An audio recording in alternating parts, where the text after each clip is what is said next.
By the violence in Colombia, what started out last week as protests against tax hikes has spiraled.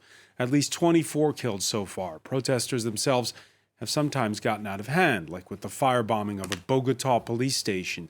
But it's images of law enforcement firing on unarmed demonstrators, the use of tanks and assault weapons that have drawn the most condemnation from the international community. While the government's hit pause on its tax reform and the finance ministers resigned, the demonstrators now want more. After a year of struggling against the COVID pandemic, they also want the scrapping of a healthcare reform, which they fear will lead to more privatizations. 1 year ahead of elections, we'll ask about the strong reaction of conservative President Ivan Duque in a nation where never in living memory the left has ruled. What will this current crisis change? The rest of Latin America is certainly watching. Peru's between rounds of its own presidential elections. Chile goes to the polls in November. Those just two of the participants in the 2019 movements demanding better governance across the region. Movements pretty much interrupted by the pandemic, a pandemic where so many have suffered. Today in the France 24 debate, we're asking, has Colombia reached a boiling point? And with us, full disclosure, she's former France 24 debate producer. Jimena Morales Velasco is with us today in your capacity as a member of Citizens for Peace in Colombia. Thanks for joining us. Thank you for having me. Also with us from the Colombian capital, Andres Forero, Bogota city councilor from the Centro Democrático Party of President Duque. Welcome to the show. Hi, greetings to everyone. Ivan Briscoe is Latin America and Caribbean Program Director for the International Crisis Group think tank. Welcome. It's a pleasure to be with you. Thank you. And from the headquarters of our Spanish language channel, Andres Espinal, France 24 senior producer. How are you? Hi, how you doing? Thank you very much for having me. Thank you. The France 24 debate on Facebook and Twitter, hashtag F24debate. The protests now well into their second week with, well, competing narratives as to why they've been deadly. Fraser Jackson has more. Protests in Colombia enter their second week and show no signs of abating. For 8 consecutive days, demonstrators have brought the country to a standstill, clashing with police and blocking exports. The movement was originally a response to a now-scrapped tax reform plan, but has since ballooned into anger against poverty, police violence and inequalities in the health and education sectors. I am marching against police brutality, for the right to peaceful demonstration in Colombia, against the murders of the victims in Cali and Bogota, and because we're very tired of this government. We feel that in Colombia we are united and we can do anything against corruption. The virus is not the coronavirus. The real virus is the corruption in Colombia right now. Police brutality has drawn international condemnation, and over 24 people have died during the protests. President Ivan Duque has promised to open spaces for dialogue, but blames the unrest on armed gangs. The extreme vandalism and urban terrorism that we're observing is financed and articulated by drug trafficking mafias, as denounced by the Attorney General. To confront them, we've designed a joint strategy against vandalism at the national level, and it's already yielding results. Colombia's economy has been left crippled by the COVID-19 pandemic. In 2020, the country's GDP shrank 6.8%, its worst performance in half a century, and almost half of the country lives in poverty. Andres Espinal, how are things looking this Thursday? Well, things are a little bit better than a couple of nights before that. The night before, we had a very violent night here in Bogota, where at least 25 neighborhood police stations were attacked. One of them was attacked with fire when police officers were still inside. And previous to that, we had a couple of very violent nights in the third city of the country, Cali, which is the city where I'm from. And last night was a little bit calmer. Things were a little bit better.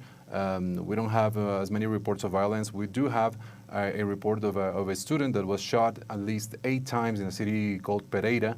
And he's at the ICU at this moment.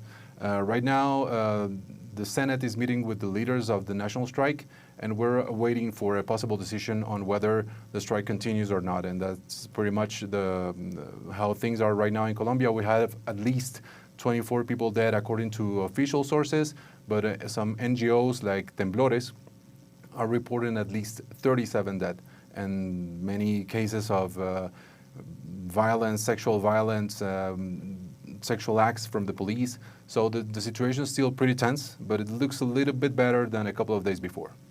Why has it been so violent?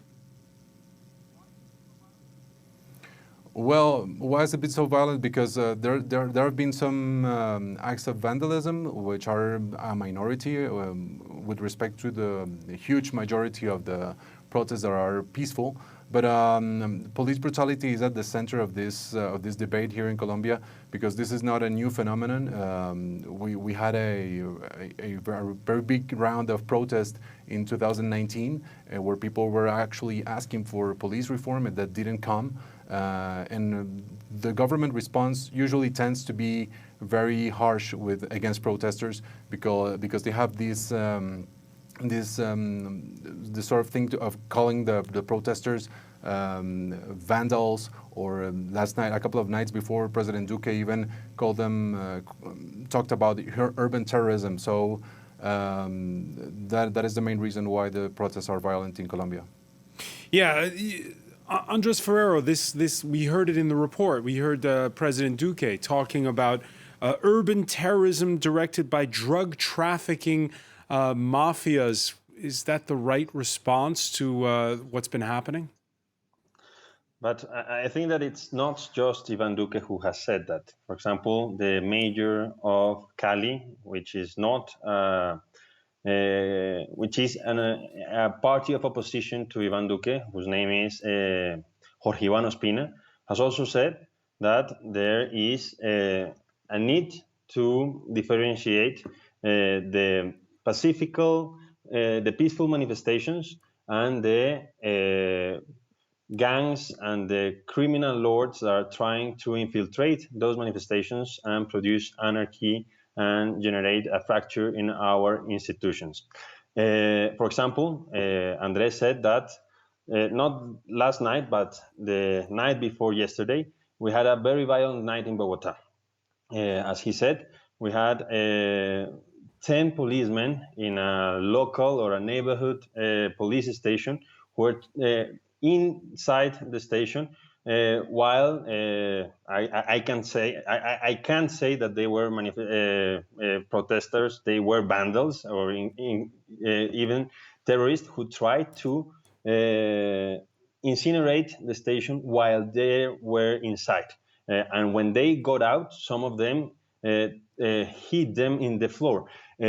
So I think that we have to differentiate, because I don't know if you saw. Can we also differentiate, Andres, between crowd control and heavy-handed crowd control? What with documented reports of police firing live ammunition on unarmed protesters. Yes, probably there is police abuse, and naturally it should be condemned. But at the same time, there are people who is not protesting peacefully and who is destroying the public, for example, the public service of transportation in Bogota. The public transportation system in Bogota was destroyed during that night, and it's operating at 70% of his capacity because of that. 45 stations were destroyed, were not operational at the next day. 100 buses were destroyed, and naturally that's not peaceful manifestation or protesting. That's vandalism, or even it could be named terrorism or urban terrorism, but it should be differentiated, and peaceful manifestations should never be affected by police brutality. But and the last thing, I don't know if you saw that peacefully in a blockade in the north of Bogota, in the department of Cundinamarca. That blockade didn't allow an ambulance to go through, and it caused the death of a premature baby. So I think that one thing should be the peaceful manifestations that should have all the guarantees. And the other thing is, I think, unacceptable. Jimena Morales Velasco, your thoughts on the violence in Bogota? To me, nothing justifies violence coming from law enforcement officers. Nothing does. They are there to protect a country from a menace or protect themselves from some kind of, to do it in self-defense. But clearly what we've seen here is just a systematic use of force against the protesters. The problem is that the protest is, from the beginning, stigmatized by the government.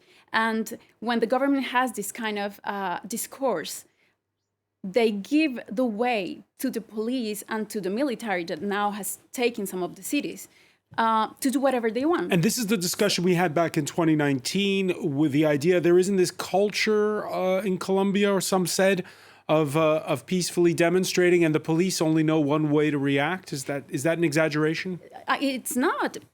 Police are not used to seeing protests as something we have the right to do. Protests are seen as vandalism from the beginning.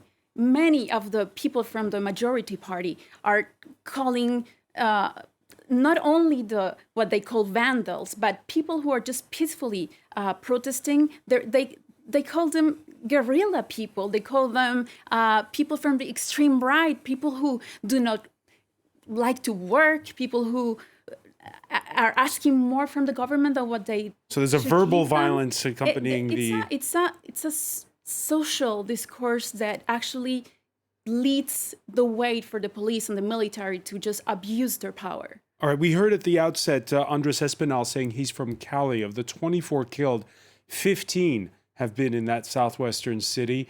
It's been branded the epicenter of the protest. Social unrest there has led to shortages.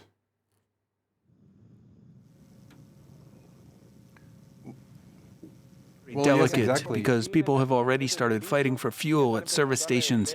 They're already beginning to resell gasoline 4 times the real price, and the food shortage has already begun because vandalism does not allow the transport of food to circulate freely. Jimena Morales Velasco, you too are from Cali. Why Cali? Why has it been the epicenter? I am proudly from Cali, sadly at this moment.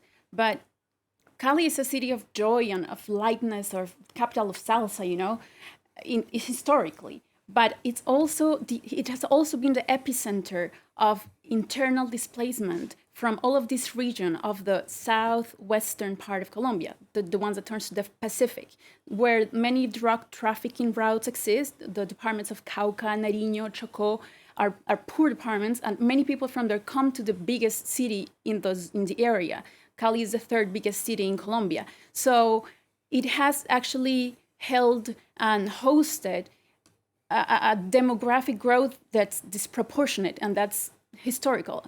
Cali has always made part of the biggest protesters in Colombia, let's say, but the income gap, the inequality gap in Cali, not only because it's part of Colombia, of course, Colombia has one of the biggest inequality gaps in the world, but Cali especially has this gap between rich and poor that are seriously huge, and that makes the city that cannot really host as many people as we have now. So a bit of a breaking point that what we're witnessing. Ivan Briscoe, your thoughts on why the last 8 days have been marred by this kind of violence? Well, of course, as you've explained, the trigger was the tax reform. But I mean, the groundswell, which we've seen in Cali and other cities, is all about the suffering which the Colombian people have gone through over the last year or so. Let's bear in mind the number of additional poor people in the country is 4 million. That's over the last year. The pandemic has had a major impact here. Right now, the intensive care wards are almost at 100% capacity. And when the tax reform emerged, I mean, the government has a discourse based on equality, social solidarity, which it has deployed throughout the course of the pandemic. But when the tax reform came out, what did people see? They saw additional value-added tax on funeral services and basic goods, and a widening of the tax base to cover people who are earning, what, $600 a month or so. And so the reaction which was triggered by this was one of extreme anger, obviously, from people who were just about keeping their livelihoods together over the last year or so. And the reaction from the government, and I think Jimena's right on this point, the reaction to blame exclusively armed groups, FARC dissidents, other guerrillas, criminal organizations, drug traffickers, for the violence, although there is a little bit of truth in that, and there is some involvement in the protests, made people even more angry because they felt that their perfectly valid claims and grievances were being dismissed as just another criminal activity which had to be met with the full force of the law. And then, of course, in Cali and in other places of Colombia, you saw that the brutal police reaction. We saw the running battles on Monday night. We saw the live fire, the shootings. Last night, we saw two hitmen on a motorbike go up to a young protester in the city of Pereira and shoot him 8 times. He's now in hospital. I mean, the government has to respond to what is being seen by all Colombians and is causing a great deal of distress. And right now, at the moment, the gap between the government and, if you like, the protesters on the street is very large. There are efforts to move towards a dialogue, to discuss tax reform. The tax reform package has been retracted. They're going to discuss a new set of proposals. There's an effort by the president to meet different groups in society.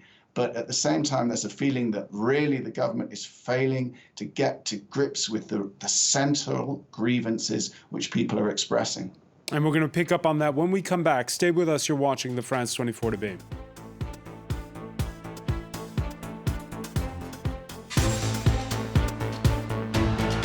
Welcome back, or welcome if you're just joining us. It's the France 24 debate. We're in a 9th day of protest in Colombia, first against a tax plan, which has been rolled back for now. And now there are new demands, which we're going to talk about with our panel. Jimena Morales Velasco of Citizens for Peace in Colombia is with us. Welcome back as well to Andres Ferrero, Bogota City Councilor from the Centro Democratic Party of President Ivan Duque. Ivan Briscoe, Latin America and Caribbean Program Director for International Crisis Group. And from the headquarters of our channel in Spanish, Andres Espinal, France 24, senior producer. The social unrest we're witnessing, the violence, it comes just over a month ahead of the start of the Copa America football tournament, which is jointly hosted by Colombia and Argentina this year. Colombian international midfielder James Rodriguez, who plays for Everton in the Premier League, he's been tweeting the following. He has been saying, "I love my country like no one else, and what is happening hurts me from far away. It feels even worse. Here are some points that I wrote so as not to overlook anything, and I hope that we will find solutions soon." He's not the only celebrity who's been tweeting. A Colombian pop superstar Shakira also taking to Twitter.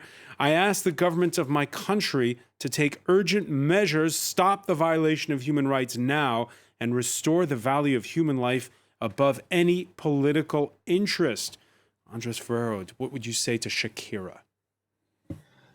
Naturally, as I said before, and agreeing with the other participants, I reject and I condemned brutal or police abuse when there is a peaceful manifestation. But as I said before, I have seen peaceful manifestations here in Bogota, and they haven't been attacked by the police. The police intervenes when it sees that there is for example, public affectation, or that there are acts of vandalism affecting public patrimony, public infrastructure, or private infrastructure. We have seen we have seen that they have set fire on stores, as I said before, on the neighborhood police station. And I think that can't be accepted in Colombia or in any place. Naturally, we have to respect, and the police have to respect the rights of the people who want to manifestate or protest peacefully. But I would say, for example, what have been said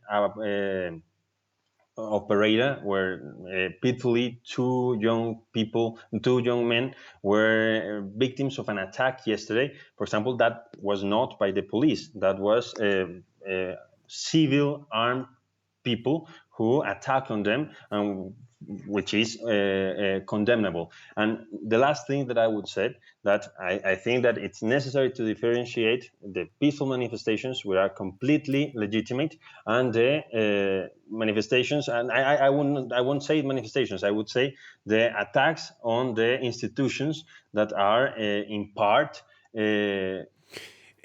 budgeted by by armed groups. For example, in Cali, and I'm saying it's not just President Duque who said that.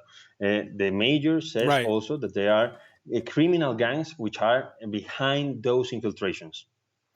Ivan Briscoe, just to clarify here on something, we're coming out of what was Latin America's longest guerrilla warfare with the FARC. There's still another insurgency. There are the drug gangs that Jimena was talking about. There's a lot of weapons in Colombia.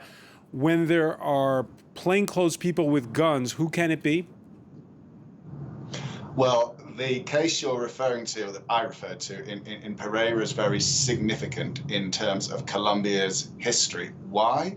Because this followed a call by the mayor of Pereira for public security and private security forces to unite together in keeping the peace in the city. And obviously this raises the spectre that if a security crisis can no longer be controlled by the formal police and military, then there will be a use of paramilitary or parapolice forces to handle them. Unfortunately, Colombia's had a very tragic history with regard to paramilitary forces some 20 or so years ago, and it's very important that this is not repeated. I will say, I mean, with respect to the councillor from Bogota, Bogota's policing has actually been relatively robust and respectful of human rights, often in very difficult situations with a lot of social tension. And yes, there have been some really regrettable attacks on police stations. But I think if you look at Cali, it's not the same. When the mayor of Cali met with representatives from international organizations and diplomats on Monday, he explicitly said, I don't control what the police and military are doing in my city. Why? Because they are controlled by the defense ministry in Bogota. There's no clear chain of civilian command of the police, and of course not of the military either, or rather it's a rather confused issue. And I think one of the issues which people are protesting about here is that security policy is really in the hands of the men in uniforms and is not necessarily dictated by the government, which is another legacy of all those years and decades of terrible internal conflict, which of course Colombia has suffered. All right. I want to bring up something that you mentioned before the break, which is the fact that this tax reform bill, which started it all, has been pulled. The finance minister resigned. Colombia has a new finance minister. His name is Jose Manuel Restrepo. He's unveiled a scaled-down tax-raising plan. Gone is the sales tax hikes. Instead, it's corporate and wealth tax. He hopes to raise $3.6 billion next year. In an interview with the Bloomberg news agency, he warned of pressure from the markets to keep the budget deficit under control. Colombia, he says, is aware that it must necessarily guarantee the stability of its public finances and its stability from a social perspective. Andres Espinal, in the court of public opinion, where do things stand on that? Well, I guess many people understand that a fiscal reform, that a tax reform is going to be necessary at some point, because, I mean, here in Colombia, we're not going to be the exception. We're seeing many countries in the world, including the United States or the European Union, having to go somewhere to find money to tackle everything that has happened with the pandemic, because this has been an emergency like we've never seen before. And here in Colombia, for example, we had one of the longest and most strict lockdowns in the world because our health capacity was not ready for something like this. So we had something like 6 months of lockdown. So you can only imagine what kind of impact that could have in employment. Many businesses have gone broke. Many people have lost their income. And as you were mentioning before, this is not a new phenomenon. This is something that started already in 2019. People had already a series of demands for the government, and many feel like the government didn't really listen to them. And now this is what the president has to do. He has to listen to people in order to find solutions. Because, and you were saying, Andres, that there's been after a year of frustration. You were saying, Andres, that there are negotiations going on. Who's negotiating and what? Well, I mean, the Senate is actually listening to the leaders of the strike. They're basically saying what kind of reform is possible, and they're talking about other issues like a possible pension reform, a possible healthcare reform. So we don't know exactly the details of the negotiations right now, but all those negotiations that come from a couple of years before are starting again right now after a year of pause because of the pandemic. So now when you see people on the streets holding signs that says stuff like, if people go out to protest in the middle of the pandemic, it's because the government is more dangerous than the virus. So people have basically lost fear of the virus, and they've gone to the streets in masses to demand that all of these things are scratched. But at the same time, people will have to understand that at some point we will have some sort of tax reform because it's necessary. Jimena Morales Velasco, your thoughts on the negotiations that are now happening? Is there a way to diffuse the tension at this point? I think it's about priorities. When you think about your government, you think, what does he want? Does he want to save humanity and dignity of his people, or does he want to please and give result to the IMF that's pressuring him to give result with this tax reform? That's when you ask yourself, when there's this lack of compassion, there is some kind of injustice. So I don't really think the priority of this government is also the war against terrorism. When we have a peace agreement that was signed in 2016, we have the mechanisms to go to peace. So why to keep this stubbornness with war, buying warplanes and war chariots, and in a country that's supposedly going to peace? But of course, this government is completely against any mechanism that's trying to go to peace. And I just want to say one important thing. I want to insist that this government is the continuation of Álvaro Uribe's government, the government of false positives, innocent people extrajudicially killed by members of the Colombian army during the government of Uribe, and then presented as casualties and as guerrilla men killed in combat. We have 6,402 killed innocent people, and they are counted by the jurisdiction by the special jurisdiction for peace that was created by this peace agreement. But this government is not listening to these people. This is jurists and lawyers and people who are actually working on peace. That's what we want. Andres Ferrero, when critics say that you have a conservative government that inherited a peace process that it didn't want, and doesn't want to implement, what do you say when those critics say that there's this culture of violence that's being perpetrated by both sides? Effectively, the president, while he was a senator, was against not the peace agreement, but against what he considered it was, how can I say it? It was an agreement that guaranteed impunity to the guerrilla leaders in Colombia and sat them in the Colombian Congress.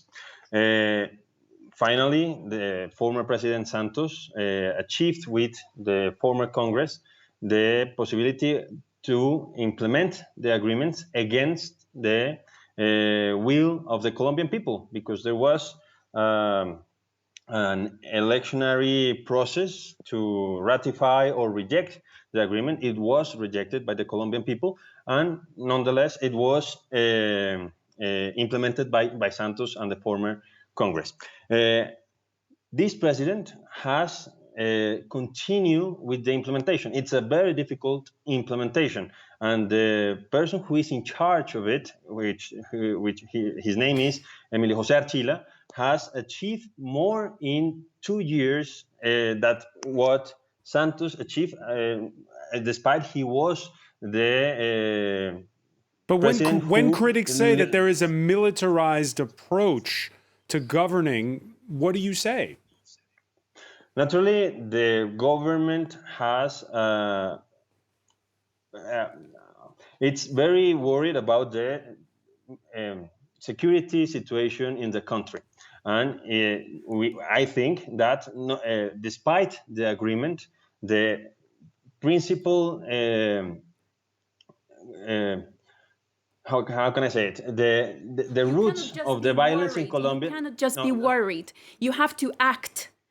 No, if you're government, you have to act. I want to say something. Worrying is the matter of NGOs, of Amnesty International, of the UN. A government cannot be just worried. Okay? They have to act. I was trying to say that the fuel of violence in Colombia, in great part, it's drug dealing. It's the drugs, and this government has tried to defeat the drug dealers, especially in the south of the country. Naturally, it is very difficult. With glyphosate? And as you said, with glyphosate? Not just spreading glyphosate in all not just glyphosate, the fields of coca? It's not the only strategy. It's part of an integral of a more wider strategy. But it's a big one. The thing is that there was a peace agreement with one of the violent actors of Colombian situation, which was FARC, but it didn't disappear all the factors that explain the Colombian violence. Principally, the drug factor, which is very complicated. And I repeat what I said before. It is, for example, in Cali and in the southwest of the country, a factor that explains in part the violence of the people who infiltrated the peaceful manifestation protestings and caused what we have seen in the country, which is very sad. Let me bring in Ivan Briscoe on this. 2019, when we see the social protests in Colombia, there's this feeling that it's a new chapter in the country's history, these protests. Today, when you look at it, when you see the violence of the last week, your thoughts on whether this culture of violence can ever go away? The 2016 peace accord was a massive achievement. I mean, despite all the problems and, of course, all the flaws within it, because it effectively demobilized the biggest guerrilla force in the country, which had been waging a war for 50 years. Now, culture of violence, I'm not sure is the way to look at it, really. What you see in a place like Cali are a lot of people who've been displaced from conflict regions by all that fighting which is going on about drug routes, about illegal mines, about extortion rackets. And they come to Cali and they are traumatized by what they have been through. For the government, they see a lot of people who are associated in some way, shape or form with armed groups. If you actually speak to them, they are probably trying to escape from armed groups. They're trying to get away from the conflict. But I think at the end of the day, the perception of the government and the perception of those people is different. But the reality they're referring to, a reality in which Colombia is gradually trying to come out of decades of conflict, but finding it very difficult to do so, is the reality we're seeing in large parts of the rural areas of the country. And to this, I would add that, yes, this government's response to most security problems tends to be based in the deployment of troops and additional military assets to tackle these groups. And unfortunately, it doesn't seem to be working in the current environment. So, I mean, I think there needs to be a conversation about changing the security strategy. The threats from armed groups in Colombia are very real, but the response of military and police deployment is not working in the way it is intended. So there needs to be a conversation about how do you deal with violence in Colombia's countryside. And I think there also needs to be a separate and very important conversation, which now we can have. Now that we don't have the biggest guerrilla group in the country, Colombia can have this conversation, which is how to bring down the chronic inequality in the country. Because it's inequality time and again, and Colombia is one of the most unequal countries in Latin America and the world. It's this inequality which is constantly causing these collisions and crises and protests and the mayhem which we've seen in recent days. And just to make a final point, this inequality has become so much more visible in the pandemic. Last year, it was all about people, the poorer people in overcrowded conditions, being exposed more readily to COVID. This year, it's about vaccination. Colombia's been very slow vaccinating its people, and of course, a number of elite Colombians in the private sector, but also in the state, have gone to the United States, paying their own way, of course, to get vaccinated. The reaction in the Colombian people, the people on the street, to this is of absolute horror, and understandably so. Those who can sort their own life out, get the vaccine, and go on living are allowed to do so, and they've just got to wait for one day when the vaccines might come to Colombia and cater for them. These are the issues which the government has to be addressing in its dialogue, and I very much hope it will. Yeah, the issue of dialogue, it's going to be tricky, though, because, well, Colombia's got a presidential election next year. And I'll put it to you, Andres Espinal, you have, for the first time, the strong chance of somebody from the left, the former mayor of Bogota, Senator Gustavo Petro, perhaps winning. Mm-hmm. And as a result of this, what can we expect when it comes to how the whole conversation is going to be framed going forward?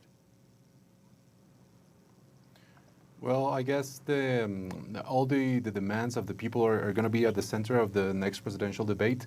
Of course, right now, the trends favor Gustavo Petro. He's leading in the intention of vote, but we don't know yet because we still have one whole year to go until the election, and that in political terms is an eternity, basically. And we have to remember also that Gustavo Petro is a very polarizing figure here in Colombia. Many people like him, but many people as well dislike him. And maybe he could have, he certainly has a good chance, but it is too early to tell.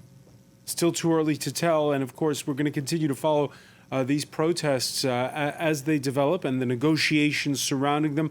I want to thank you, Andres, for joining us from our headquarters, from our Spanish channel in Bogota. I want to thank as well City Councilor Andres Ferrero, Ivan Brisco, Jimena Morales Velasco as well. Velasco, excuse me.